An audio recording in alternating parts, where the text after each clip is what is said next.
Air Force Major Annie, as we'll refer to her, who was born in Afghanistan, came to the United States as a teenager to get an education. She enlisted in the Air Force in 1985 and attained the rank of Master Sergeant.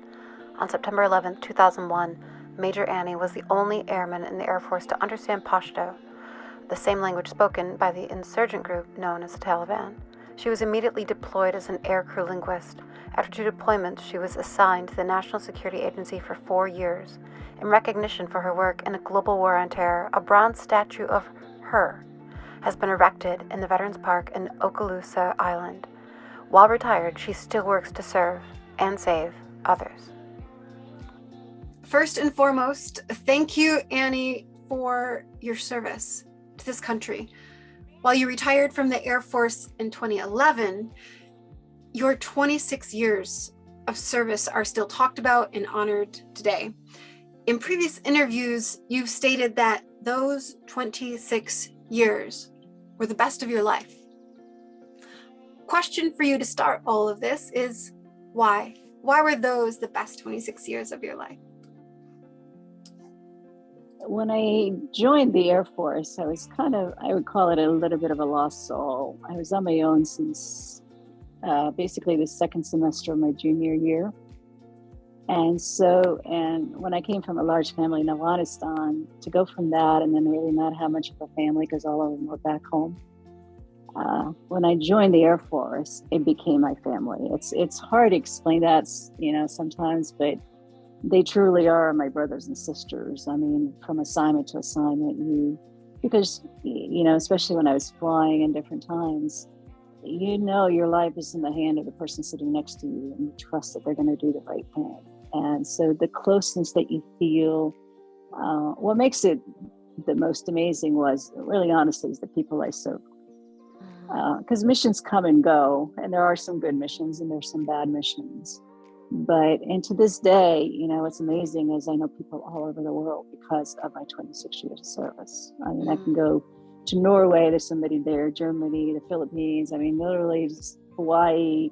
I know somebody there because I've served with them along the way. And that's what made it so special, is because of the different, and I serve with people from every environment, poor, white, brown, it doesn't matter, color, religion, atheist, it doesn't matter. I serve with all of them. That is awesome.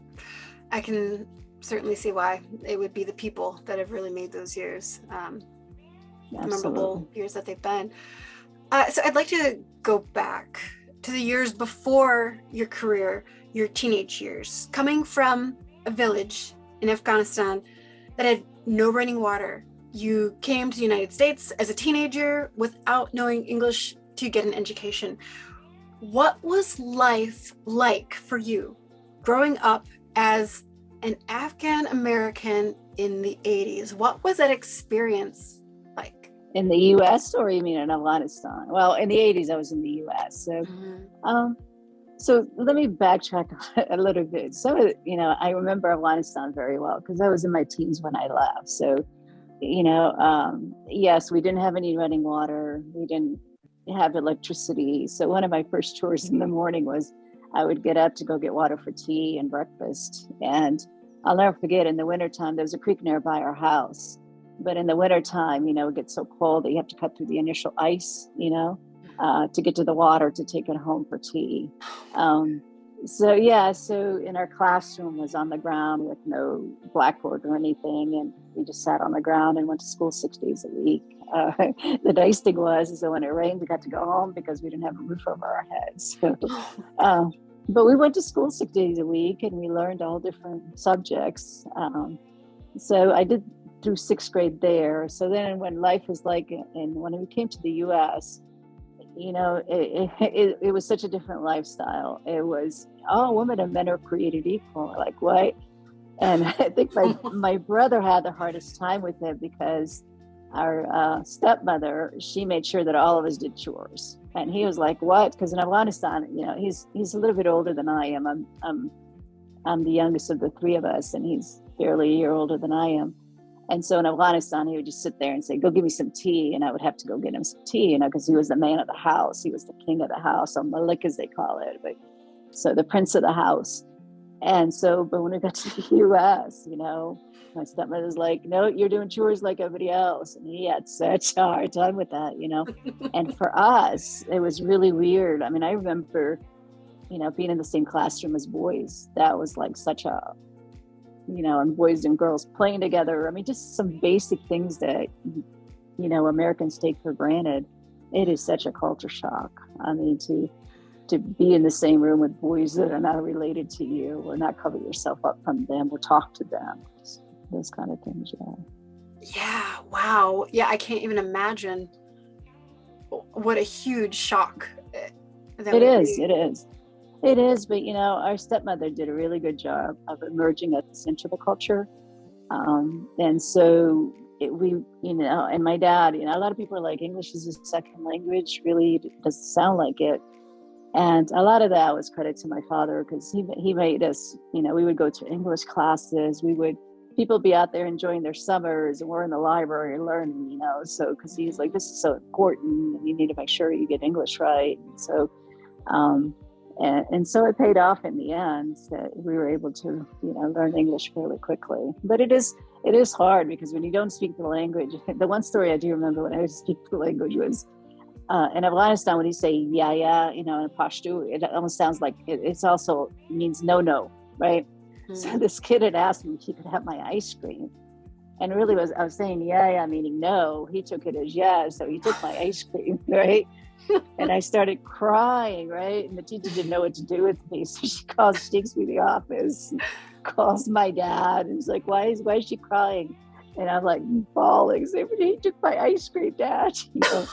And then he was like, it's okay, when I get home, I'll get you another ice cream.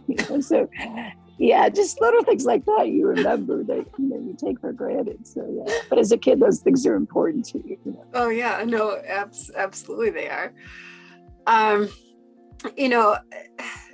So okay, so you come as a teenager to the States, moving forward a bit more into 1985. That's when you enlisted in the Air Force. My question here is, what was it that drew you to the military? And then, of all the branches to choose from, why was it the Air Force that you were interested in? Good question. So I'm going to backtrack just a tad bit. So my dad brought us to the U.S. I was here just for a couple of years, and then I went back and lived in Saudi Arabia briefly. And by then the Soviets had invaded, and my mother, bless her soul, she was in the refugee camps in Peshawar, Pakistan. And so I went to a boarding school for a short time in Pakistan. And the reason I wanted to bring that up is because that I had the freedom when I was in the US. But then when I went back as a woman, even though I was still in my teenager years in Saudi Arabia, I had to wear the abaya. And in Pakistan, I mean, it was, I'll give you one story out of Pakistan. It was right before I left, but I wanted to go see a movie really badly. I love Pashto music and movies and all that. And my brother was visiting from the US, and he's like, okay, you dress like a man and I'll take you. And I got so excited. I bought all my cousins' clothes and I dress up like a man, and I have like 4 or 5 cousins with me. They take me to the movies, and we're there within like 5 minutes. And the men realized I was a woman, and oh my God, the security that happened there, because they like to pinch and grab and do different things. And yeah, it was pretty scary. So my brother brought me back home, and then he was upset with me because I put all of us in danger basically. So, but yeah, me dressing up like a man did not work out well. But going back to your question, well, on that note too, I'm going to just say one more thing. Mm-hmm. I think that is one of the reasons why my heart is so broken for the Afghan women right now, because, imagine being a 25-year-old Afghan or a 20-year-old Afghan woman, right? Since you've been born, you've been told, hey, go get educated, go do this, right? So you've had all the freedoms within the compound of Afghanistan. But now since August, all your freedoms are gone. And for me, I felt like I was a prisoner in my own body when I was going back through it like that, because, when I was in Afghanistan the first time, I didn't know any better. So I was just like everybody else. But then when you taste the taste of freedom, you come to America, you taste it, and then you lose it again. It is just, like I said, I felt like a prisoner in my own body. It was that bad. But going back to your question, so why the military? I moved around a lot, obviously, from country to country. And So my grades out of high school were not very good, needless to say. And so I knew I wanted to pursue an education. I know how important it was. My dad had received his PhD, and that's how we got out of Afghanistan, because he came to the U.S. on a USAID scholarship. So I knew how important education was, but I didn't have the grades and I really didn't have the means. So, and then I saw a commercial for the military, because I didn't know anybody in the military. I was not affiliated with the military in any way. And I saw a commercial for the military, and like, oh, we'll pay for your college. And I'm like, okay. So why the Air Force? This is a little, keep in mind, I'm 18 years old, barely 18. No, actually, no judgment, no judgment. No judgment. I was actually 17, right? And so I go to the recruiting office, right? And they have all these pictures of people in uniform. And the Air Force was the only one that had a female in uniform. And I was like, wow, I like that uniform. That was the only reason it was the Air Force. There was no other, nothing else. It just, there was a female in uniform. And I'm like, wow. And maybe at that time I thought, there were other females in other services. I don't know. I didn't know anything about the service. But yeah, that's why the Air Force. And in hindsight, it was the best decision of my life. Don't get me wrong. I love my brothers and sisters in other services. But having the experience of the Air Force, I would not join other services because I love my service so much. Yes. That is a great point that you make. The fact that you saw a woman in a uniform and it happened, so you made that association, which is why representation is so important. If you don't see yourself as something, then you think it doesn't exist or it can't exist. So exactly, that one example speaks volumes. It does. I mean, it's, and I'll never forget it to this day. I still see that. I'm very much a visual learner, so I tend to have those pictures in my head still. And to this day, I still remember that picture there. Yes. Wow.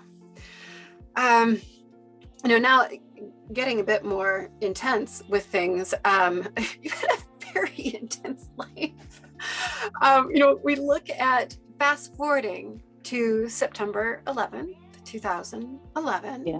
And as an airman, you were the only one in the Air Force to understand Pashto, which was the language spoken by the Taliban. Your life changed instantly that day, as did the lives of many people. Yes.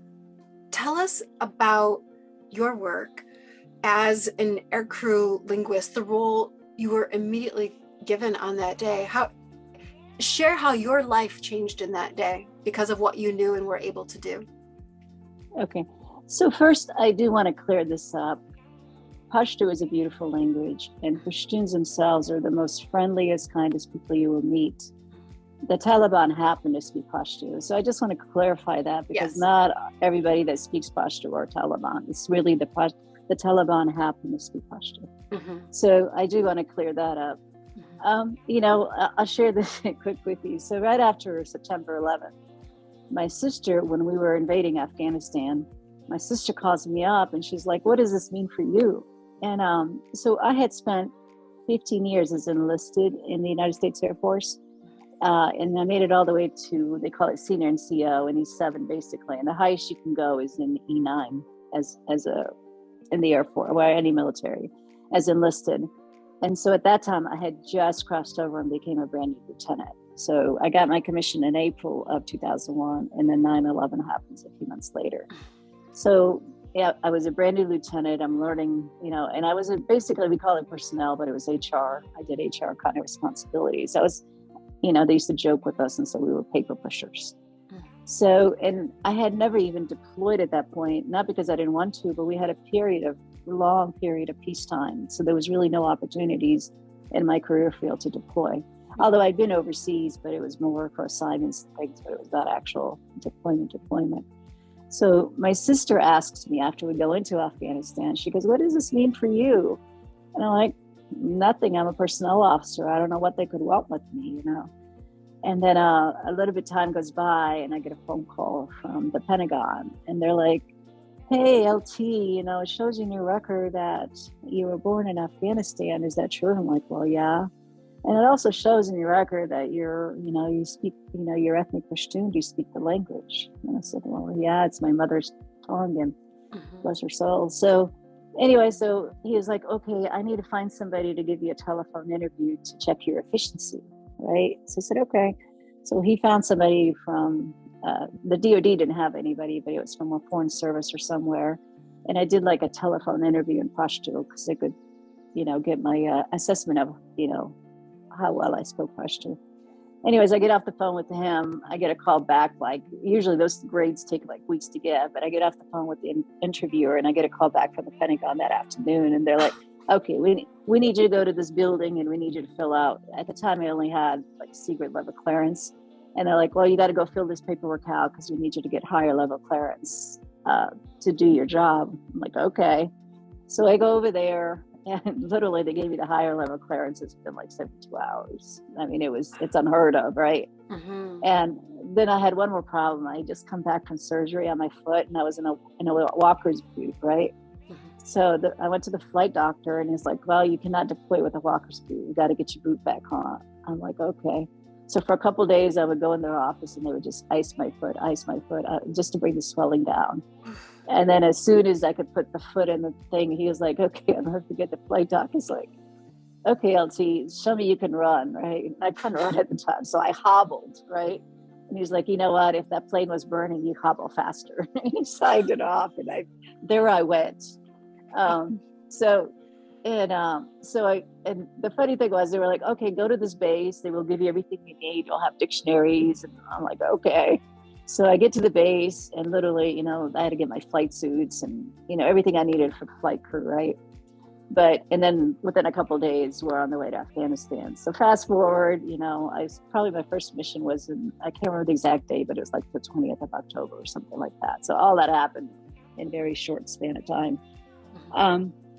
As far as what I got to do, intelligence is very complex, and it's hard to explain it, but what I want to make sure people know is that my job was really to say, okay, here are the insurgents and these are the Pashtuns that are just there.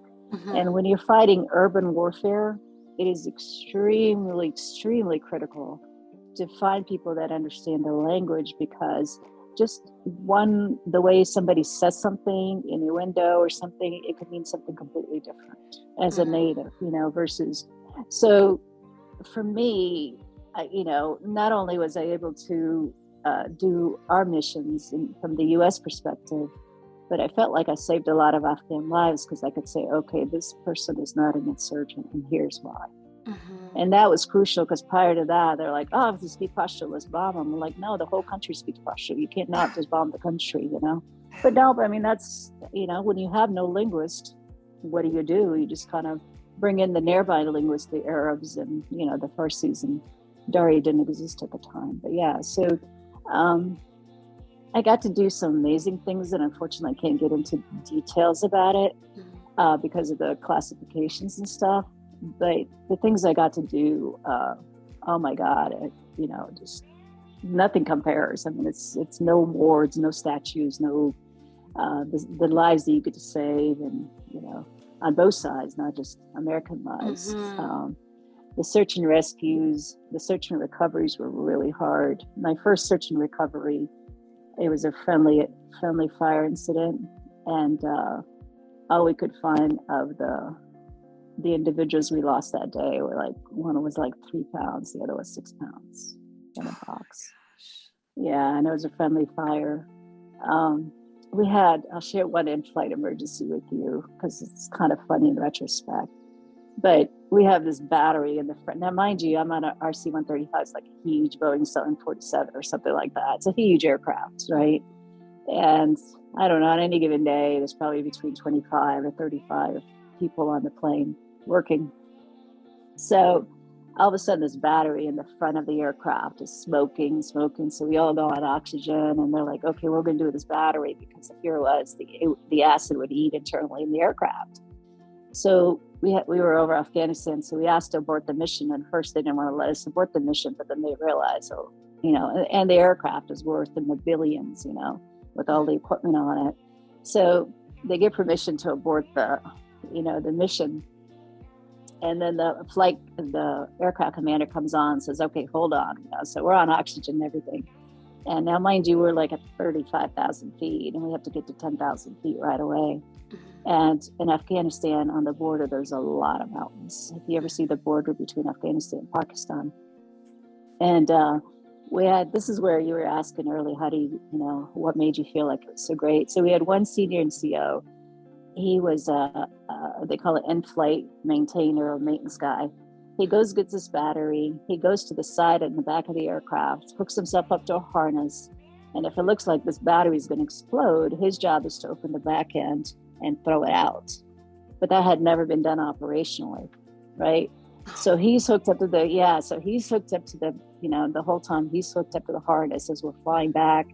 And the pilot's trying to bring the aircraft down to 30,000, from 30 to 10,000 feet. And then everybody else is like, okay, go through the checklist. And I'm looking at the checklist. I have no idea what the checklist says, And I'll never forget the linguist next to me. I won't say which language. She just kind of reached out my hand, and it was a she. And she said, LT, it's going to be okay. Just try to keep your mind on the checklist. Like, okay. So anyway, it was a long flight home. It would take, because we flew out of the Arab world on the other side of the Persian Gulf. So it took us about 3 hours, 2.5 hours to get home. And it was, brutal, because we just thought this thing was going to blow up any minute. And it didn't. But when we land, everybody's there. The fire department's there. Everybody's there. And this plane is really high. So you have to come down on a rope. Like, you slide down on a rope like firemen do, whatever, or they do it on a pole. But anyways, and so I'm trying to get down, but keep in mind my foot, I'd mentioned to you before, and I went from a walker's cast, right? So I get stuck on the rope, right? And somebody on the bottom is like, LT, jump, I'll catch you. I'm like, okay. So I jumped, and I can't remember who caught me, but they did. And anyways, so our commander is sitting in the background, watching all this happen, right? And on the way back, he puts his arm around me. He's like, okay, we got to get you some, they call it Egress Training, emergency training before you get back on the plane. I'm like, thank you. So at that point, I didn't even know how to get out, in an emergency off the aircraft, with all the exits and everything. Right. So, and then afterwards, I'll never forget, the running joke was, can you imagine some poor Pakistani family sitting at the dinner table, and here comes the battery, right, through the roof on their kitchen table, and such property of the U.S. government, because that's what would have happened, if you would have thrown it out at that point, that's what would have happened. Wow. Yeah. So, in the moment, it was like, people asked me, were you scared? And honestly, the only thing I thought about was my girls, because my girls were very young at the time. They were in elementary school. Mm-hmm. And I did think about them at the time, and that was the hardest part. But aside from that, I wasn't scared, because at one point they'd considered ditching the entire aircraft into the Persian Gulf, but thank God we didn't. And here we are. So yeah, wow, it's pretty amazing. Wow, that is, I just cannot. I would just love to just be like in your mind to like see all of these incredible stories, and wow, I feel like you've lived lifetimes. I lately I feel like that, and I probably look like that because I look really tired lately because I haven't slept much, but it's but the opportunities, I think that's one thing I absolutely love. I learned a long time ago is that if somebody says, hey, do you want to go do this, you always go try it. Mm-hmm. And I had that attitude, and I think it worked out for me. And don't get me wrong, I didn't have the training, I didn't have any of those things, but I had so many people around me. And I forgot about that. He actually, when the in-flight emergency started happening, the aircraft commander came on the comms and said, okay, who's got the LT? Because he realized I didn't have any training. So he cared that much, even though there's 30 some of us on the plane. So when that, the person sitting next to you, behind you, beside you, in front of you has your back, it's easy to do your job. Mm-hmm. Mm-hmm. Yeah. So again, just referencing the fact that, so before the US, Afghanistan, Pakistan, Saudi Arabia, you've traveled to all parts of the world, you've served the United States Air Force and been recognized with a bronze statue, no less, for your great service and your sacrifice over all of these years. In looking Can you believe that? I know, I was going to say, can you believe that an Afghan? I mean, it's surreal, isn't it? It's amazing. It is. Honestly, like I said, sometimes I have to pinch myself and it's like, was that real? Is that really me? Yeah. It is And real. I don't know if those same opportunities are available in other countries. We have our faults in the U.S., lots of faults, don't get me wrong. But I don't know if an Afghan woman, coming to other countries would get the same opportunities that I feel like I've had. Well, that leads right into, what I wanted to ask was that, in looking back at where you've been and looking at all the things that you've done, despite the challenges that we do have in the United States that we face every day here, you have been quoted as saying, this is still the greatest nation in the world. And so considering everything that's happening right now, what is it that personally gives you hope? Not only for the United States, but for this world. Right now, when you wake up in the morning, we see the headlines, we see and hear behind the scenes, some of us as well. What is it that gives you hope right now, Major Annie? What gives me hope in the U.S. are the American people. Our government has a lot, I wrote an article of all the issues within our government. But it is the American people, it is my neighbors next door. It's my, it's my family. And it's not just in the U.S. I think, what a lot of times as human beings, we forget we have more in common than we have in differences. First and foremost, we're humans. We, every day we get up, we need to have food on our table. We need, we have those, I don't know if you remember Maslow's hierarchy of needs. I used to love that chart and I used to teach about it, at the bottom, you need food, shelter, security, those. And so what gives me hope is that I think for the most part, most humans try to do the right thing. But then I do know that every society, every sector has, its great population, good population, and then you have some bad apples. And what's disheartening is it feels like it's the bad apples that are just destroying or doing what is going on today, without naming names. So what gives me hope every day is, honestly, I look at my past and I'm like, okay, look where you came from. And so when I get stuck on something, when I joined the Air Force, like all the regulations in the military are written at the 9th grade level of reading, right? And they give you a reading exam. And when I first took it, I failed it, and part of it could have been because English is my second language, but my supervisors helped me and I went back and studied and passed it. But to go from that to get a bachelor's degree and then get a master's degree, and I was the first in my family to do that as a woman, that's what gives me hope. That I know if I could do it, I know what the struggles I've had and where I've come from. I think, I shouldn't say I think everybody can do it, but I think there's hope for everybody because not everybody has the same opportunities I have, obviously. But I think there is hope. And that's what I think we need to focus on is more what we have in common than our differences. Absolutely. Major Annie, yes, you've retired, but still you serve. There's still work to be done. And while many people think, well, what are you talking about? There's something still going on in Afghanistan. I don't see it on the news. I haven't heard anything. I thought we've taken care of that. We've moved past that. Not the case. Can you share a little bit about the work that you're still trying to do, that a number of people are still trying to do because it still needs to be done?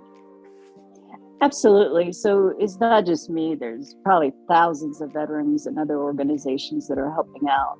So prior to August 15th, before the government fell, now mind you, I still have a lot of relatives there, some siblings that are still there in Afghanistan. And they're successful. They're doctors, they're engineers, they're various different. But as soon as the government fell, the economy just collapsed because the banks are closed. Nobody can access the best way I could describe it is, imagine, we get a lot of wildfires in the U.S. So imagine, a fire comes in, or maybe a quick storm, whichever, and you have to evacuate your home, right? You have no time to pack, you have no time to do anything, and you just take what you can, basically the clothes on your back and your kids and everything, and then you just go. The problem is you have nowhere to go. So you have to rely on all these nonprofit organizations to find a safe house for you, to feed you, to do those kind of things. And the sad thing is that these individuals, fought with us as Americans side by side. They've lost their limbs, they lost their husbands, they've lost their sons, that were killed because, they were defending us as Americans. And not only that, but, the Afghan population as a whole, it was a poor country prior to August 15th. But since August 15th, even the UN has said that up to 5 million Afghans have severe food shortages or could possibly starve within the next year or two.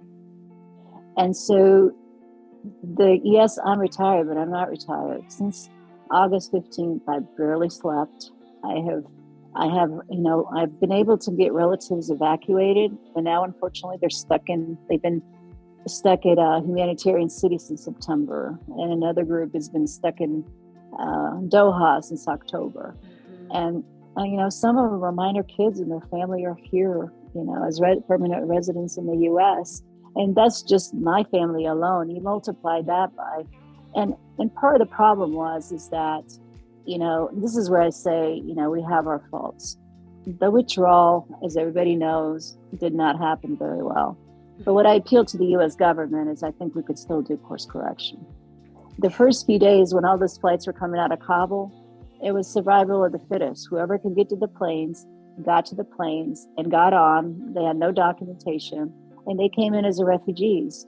Well, the problem is we probably have still left behind between 70 to 100,000 Afghans that fought with us side by side. And we looked at them in the eye and we said, you know what, when you're done, we're going to get you a visa to come to America. And that is why so many veterans are fighting so hard, because they're the ones that look these people in the eye, these Afghans in the eye, and say, you know what, thank you for fighting with us side by side. When we're done, we're going to bring you to America. And unfortunately, now everything just seems to be closed. I mean, the nonprofits did a great job getting people out. We've had, I think, maybe one flight or two flights since December out of Kabul in terms of evacuations. And the solution can't be they all need to come to America, but we have to figure out a way to go back and, course correct. And I actually wrote an article giving several suggestions. I don't know if anybody read it. So, it's not a political issue. It's not a military issue, because if they put the military in charge, it would be solved within weeks. Right. It's a human crisis we've created there. And it breaks my heart to see Ukraine, what they're going through. But then it breaks my heart even more so to see that Afghanistan's not even on the map anymore. And then when you talk to Americans, they think like, well, what's the problem? We left. That is the problem. We left. Oh. It's true. I mean, I can give you stories. I've had, my own cousin was killed in a car bomb that was planted for him. Another one was buried alive.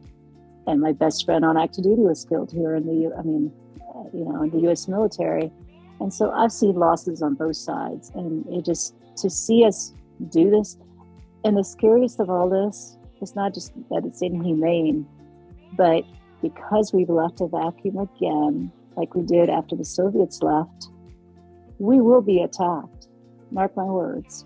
I don't know when, and I don't know where, but we will be attacked again because the way we left. And that's what sometimes I think is the disheartening part about American foreign policy or the politicians and all that, because I just feel like they just look in the moment, what can get me reelected, or what can I do to do this or that, instead of looking at, okay, what does this mean 5 years from now? What does this mean 10 years from now? And it just seems like we keep making the same mistakes over and over. And I hope to God I'm wrong, but I don't know. I feel it because the way we left it. And some of the individuals that we trained, they're fighting, they're joining the Taliban, because at the end of the day, if your family is starving, who are you going to turn to? You know what I mean? I mean, you're going to turn to whoever's going to feed you for that day. Right. Yeah, and that's the reality. And I just wish, I think if Americans knew the true stories, like you said, you don't see it on TV anymore. I know Americans, they would, just like they opened their doors for Ukraine, they would do the same thing for Afghans. Yeah. But because it's no longer in the media, it's no longer, and especially now with Ukraine, Mhm. you know, what do you mean Afghanistan? I know we're done. We won that war, did we? No. Mhm. Didn't. So, Well, yeah, and it's hard too when you hear stories about the reality of things, and to know the horrible things that are happening right now in the Ukraine that have happened there, and also to know that not only has the situation not gone away and not changed in Afghanistan, except that it has changed there. It's gotten worse because so the spotlight is shifted now, and exactly. so it's becoming even more difficult and even harder. So you know, it's one of those things where we say, what is the power of a story? What is the power of a voice?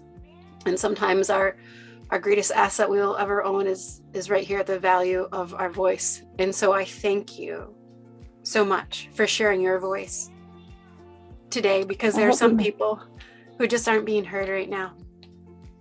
Yeah, well, I hope it makes a difference. Even if it changes one person's life, it's worth it. And again, thank you so much for having me. Take care of yourself. Thank you so much.